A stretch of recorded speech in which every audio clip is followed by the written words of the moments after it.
Director puri Jagannadh లైగర్ లాంటి disaster తర్వాత double iSmart అనే సినిమాతో ప్రేక్షకుల ముందుకు వచ్చాడు. రామ్ హీరోగా తెరకెక్కిన iSmart Shankar cinema super hit కావడంతో దానికి సీక్వెల్ గా తెరకెక్కిన డబుల్ ఇస్మార్ట్ సినిమా మీద కూడా అంచనాలు ఉన్నాయి. అయితే ఈ సినిమా ప్రేక్షకుల ముందుకు వచ్చింది కానీ ఏ మాత్రం అంచనాలను అందుకోలేకపోయింది. ఈ రకంగా పూరి జగన్నాథ్ కి ఇది మరొక సెట్ బ్యాక్ అని చెప్పాలి.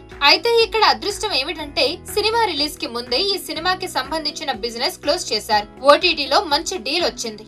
అలాగే ప్రొడ్యూసర్ నిరంజన్ రెడ్డి ఈ సినిమా మొత్తం థియేటర్ హక్కులను 60 కోట్ల రూపాయలకు వెచ్చించి కొనుగోలు చేశాడు. అయితే ఆయన ఇప్పుడు భారీగా నష్టపోవాల్సిన పరిస్థితి ఏర్పడింది. నిజానికి నిరంజన్ రెడ్డి హనుమాన్ సినిమాతో బ్లాక్ బస్టర్ హిట్ అందుకుని భారీగానే డబ్బులు సంపాదించారు. ఆ నమ్మకంతోనే ఆయన మరిన్ని సినిమాలు చేసేందుకు సిద్ధమవుతున్నాడు. పూరి జగన్నాథ్ మీద నమ్మకంతో ఆయన తనతో సినిమా చేస్తానని మాటిచ్చిన కారణంగా ఈ సినిమా హక్కులు కొనుగోలు చేశాడు. ట్రేడ్ వర్గాల అంచనా ప్రకారం ఈ సినిమా కొనుగోలు చేసినందుకు నిరంజన్ రెడ్డి దాదాపు 40 కోట్ల రూపాయల వరకు నష్టపోవాల్సిన పరిస్థితులు ఏర్పడినట్టుగా తెలుస్తోంది.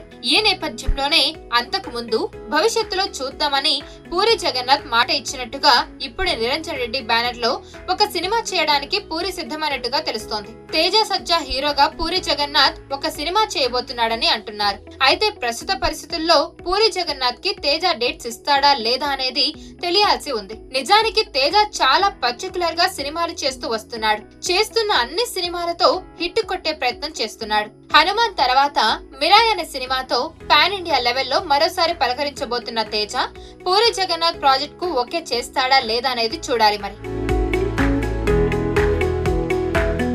మరిన్ని వీడియోస్ కోసం ఛానల్ ని సబ్స్క్రైబ్ చేయండి. లేటెస్ట్ అప్డేట్స్ కోసం వాట్సాప్ ఛానల్ ని ఫాలో చేయండి.